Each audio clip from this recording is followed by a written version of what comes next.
Top quality और consistent performance के लिए सिर्फ सिल्वर पंप्स। टॉप क्वालिटी और कंसिस्टेंट परफॉर्मेंस के लिए सिर्फ सिल्वर पंप्स, नाम याद रखना। दहावीची परीक्षा ही विद्यार्थ्यांसाठी अतिशय महत्त्वाची असते आणि याच परीक्षेमध्ये विद्यार्थ्यांनी घवघवीत असं यश संपादन केलेलं आहे।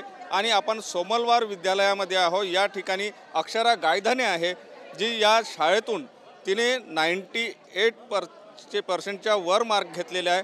अक्षरा, काय सांगशील, किती मार्क पडले तुला आणि तू कशा प्रकारे अभ्यास केला? मला 98.4% आहे आणि मी अभ्यास सुरुवातीपासूनच केला होता। दहावीच्या रेग्युलरली अभ्यास करायची, सकाळी 6 वाजता उठून अभ्यास करणं, देन स्कूलमध्ये जाणं, स्कूलमधून आल्यावर जे शिकवलं ते रिवाईज करणं आणि पुन्हा सेल्फ स्टडीला वेळ देणं। तू आपल्या अभ्यासाचं एक नियोजन केलेलं होतं, त्याप्रमाणे करत होती? हो, नियोजन होतं, जसं सांगितलं सकाळी करणं आणि संध्याकाळी करणं।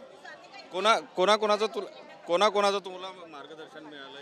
माझ्या आईबाबांचं आणि स्पेशली टीचर्सचं। आता तुला भविष्यामध्ये 10वीमध्ये तू चांगले पर्सेंटेज घेतले, 12वीत पण ऑफकोर्स घेणारच। भविष्यामध्ये काय बनण्याची इच्छा आहे? स्पेस सायंटिस्ट बनण्याची इच्छा आहे माझी आणि इस्रोमध्ये जाऊन आपल्या देशासाठी काहीतरी करण्याची इच्छा आहे। नक्कीच अक्षराला इस्रोमध्ये जाऊन देशासाठी काहीतरी करण्याची इच्छा आहे आणि तिने 98.4 एवढे गुण संपादन केलेले आहे आणि घवघवीत असं यश मिळवलेलं आहे। कॅमेरामन साईसह सुनील ढगे, TV9 मराठी, नागपूर।